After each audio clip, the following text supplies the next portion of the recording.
राम के नाम पे तो भिखारी भी तो मांग रहे हैं। आप काम के नाम पे मांगे ना कुछ, तो हम आपको जाने। अब ये बताइए कि 5 किलो अनाज के लिए अगर हमने उत्तराखंड का निर्माण किया है तो हम उनका स्वागत करते हैं कि हमने जिस चीज़ की मांग की थी 5 किलो अनाज के लिए, हमने ये सिर फोड़े थे, इतने लोगों की सहायता दी थी, वो आपने ठीक किया। जखोली की जनता जो है पिछले 10 सालों का हिसाब 19 तारीख को देना चाहती है कि 10 सालों में हमारे जो इस समय भारतीय जनता पार्टी के प्रत्याशी हैं वो राज्यसभा के सदस्य भी 6 साल रहे हैं और 5 साल तक लोकसभा के भी रहे हैं। तो वो हिसाब किताब भी 19 तारीख को जनता लेना चाहती है। और ये जो रैली है, ये जो आपने देखा होगा, ये अपने आप आई हुई भीड़ है। हमने तो एक गाड़ी के माध्यम से एक इतला किया था कि गणेश गुजराल जी आ रहे हैं, सारे लोग अपने आप आए।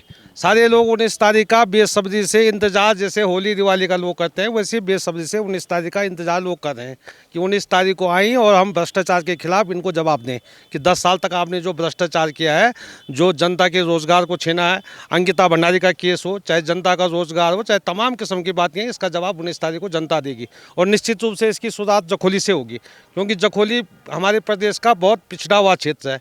यहाँ 24 साल इस दर्जे को बने हुए हो गए हैं, लेकिन 24 में से का कहीं पर काम नहीं हुआ है। तो इसका जवाब भी यहाँ की जनता देगी। और निश्चित रूप से आज तक जो जनता भ्रमित हुई है, तो वो जनता भी अब चतुर हो गई है। 19 तारीख को इसका जवाब दिया जाएगा। क्या स्थानीय मुद्दे रहेंगे या फिर दिल्ली स्थानीय मुद्दे रहेंगे। स्थानीय मुद्दे हमारे प्रत्याशी जी ने कहा, स्थानीय मुद्दा सैनिक स्कूल का था, वो प्रत्याशी जी ने अपने भाषण में कहा। स्थानीय मुद्दा कृषि महाविद्यालय का था, वो हमारे प्रत्याशी जी ने कहा। स्थानीय मुद्दा हमारे महाविद्यालय का, जहाँ कोई फैकल्टी नहीं है, बेरोजगारी का एक केंद्र बन गए हमारा महाविद्यालय, क्योंकि वहाँ तो कोई इस प्रकार की फैकल्टी नहीं है कि जिससे बच्चा रोजगार पैदा कर सके।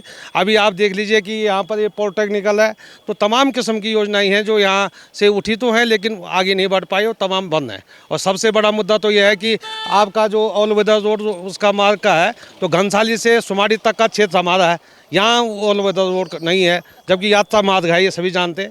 तो ये तमाम किस्म की बातें और राष्ट्रीय मुद्दे हैं, जैसे कि आपने अग्निवीर का मामला है। हमने तो जो है अब हमारे कहाँ से कौन चाचा सूबेदार होगा, कौन दादा हवलदार होगा, कौन हमारा नाना सूबेदार होगा, ये तो सारे पद खत्म कर दिए। सेना में हम लोग थे। आज आपने जो है कृषि विभाग को ख़त्म कर दिया, उद्यानी को ख़त्म कर दिया, हॉर्टिकल्चर को आपने ख़त्म कर दिया, रेशम विभाग को आपने ख़त्म कर दिया। सारे चौकीदार के पद होते थे वो आपने ख़त्म कर दिए। सारे आपने स्कूलों में जो चौकीदार लगते थे या वन विभाग के होते थे या जल संस्थान के होते, सारे पद खत्म है।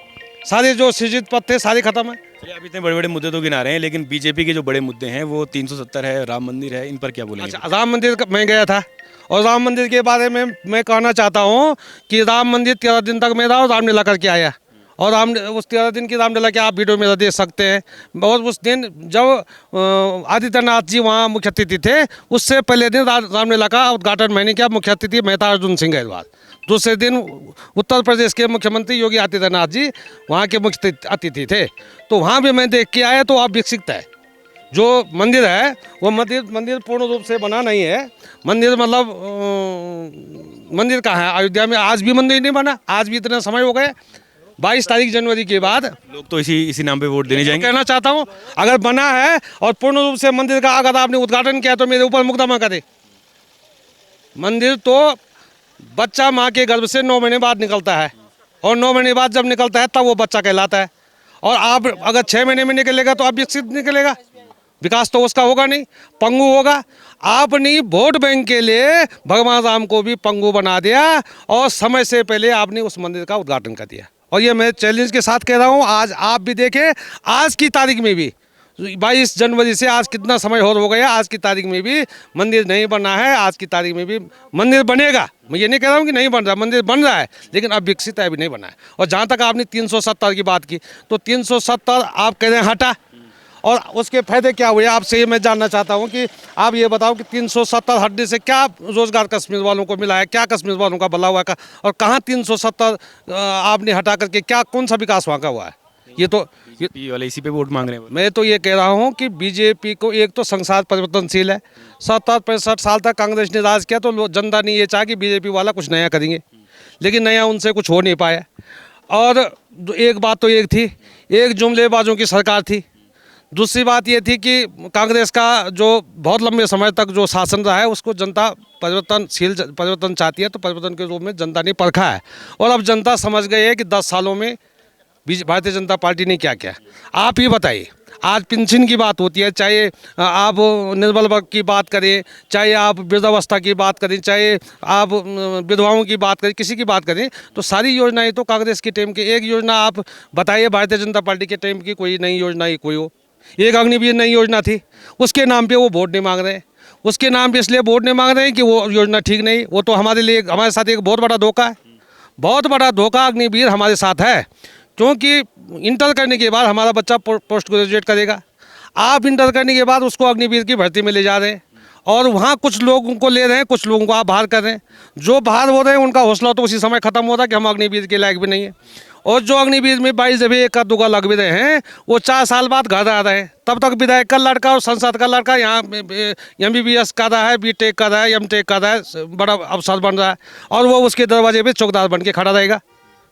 देखिए, अब बीजेपी वाले कह रहे हैं, स्मृति ईरानी आई थी, उन्होंने कहा था अगर कांग्रेस की सरकार होती ना तो मुफ्त टीका लगता, ना तो राम मंदिर बनता। तो इस तरह के आरोप तो लग ही रहे हैं आप लोगों पे, बीजेपी लगा रही है। आपको मैं ये बताऊं ना कि भारतीय जनता पार्टी के टाइम पे एक महामारी आई, कोविड। एक ही महामारी तो 10 साल के अंदर आई, और कांग्रेस के टाइम पे कितनी महामारी आई। चेचक की भी बीमारी थी, चेचक की बीमारी थी। और स्कूल के समय में आपने देखा होगा कि चेचक की बीमारी के टीके जब लगते थे तो पहले टेस्ट होता था, आधे घंटे तक बिठाया जाता था, और उसके बाद टीका लगता था। और वो चवन्नी का छाप जो है जीवन भर मरणावस्था तक आदमी के यहाँ बाजू में रहता था। जब मरता भी था आदमी तो उस दाह संस्कार करते समय देखते थे कि इसका चेचक का टीका लगा कि नहीं लगा। वो चवन्नी का सिक्के का जैसा जो है निशान रह जाता था। तो बहुत लंबी लंबी बीमारियां हुई, अकाल पड़े, कई चीज़ें हुई, लेकिन इसका सामना भी तो कांग्रेस पार्टी ने किया। ये तो बताइए आपने बैंक से लोन ले रखा, आप पहले का कर्जा देंगे तब, दुकान से उधार ले रखा, पहले का कर्जा लेंगे तब। 2 महीने के लिए लड़का बम्बई जा रहा है, माँ बाप बोल रहे हैं तो क्या किया 2 महीने तक। तो यहाँ भी तो लोग वोट देने से पहले बोलेंगे ना 6 साल तक क्या किया, तो 6 साल का कोई काम वो बताएंगे तभी तो होगा। कि आपने जो है, हमने तो कहा कि राम के नाम पे तो भिखारी भी मांगते हैं, राम के नाम पे तो भिखारी भी तो मांग रहे हैं। आप काम के नाम पे मांगे ना कुछ तो हम आपको जाने, और काम के नाम पे मांगेंगे तो हम आपकी जय जयकार करेंगे। राम के नाम पे तो मंदिरों में, अयोध्या में कितनी भिखारी राम के नाम पे, सब यहाँ से जब से अयोध्या का मंदिर निर्माण हुआ तो सारे भिखारी भर गए वहाँ, जय श्री राम कहते हुए कटोरा रखा हुआ है। काम के नाम पे कोई मांगे तो उसको मानते हैं। तो वो राम के नाम पे वोट मांगते, अपना 6 साल का काम बताएं। परसों प्रत्याशी जी का यहाँ पर भाषण था, तो प्रत्याशी जी ने अपने भाषणों में, आप देख लीजिए,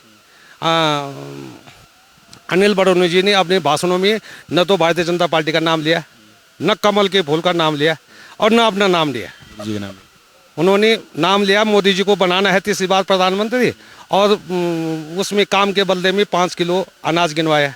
अब ये बताइए कि 5 किलो अनाज के लिए अगर हमने उत्तराखंड का निर्माण किया है तो हम उनका स्वागत करते हैं कि हमने जिस चीज़ की मांग की थी 5 किलो अनाज के लिए, हमने ये सिर फोड़े थे, इतने लोगों की सहायता दी थी, वो आपने ठीक किया, तब तो ठीक है।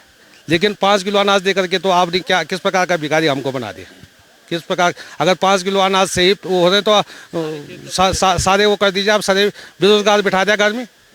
आज की तारीख में 2 जवान लड़के मेरे भी तो बेरोजगार हैं, और जब 10 बजे तक खड़े नहीं उठ सकें कि उठाओ तो बोलते काम क्या करें, है नहीं कुछ काम, तो हम पे क्या बीत रही होगी, वो दूसरे पे भी बीतेगी। उन भारतीय जनता पार्टी के जितने नेता हैं उन पे भी बीत रही होगी, उनके भी तो बच्चे होंगे। भाई एक प्रधानमंत्री हैं जिनके बाल बच्चे नहीं हैं, बाकी नेताओं के तो हैं, तो उनके भी तो बेरोजगार बैठे होंगे या उनके भ्रष्टाचार की कमाई खा रहे होंगे।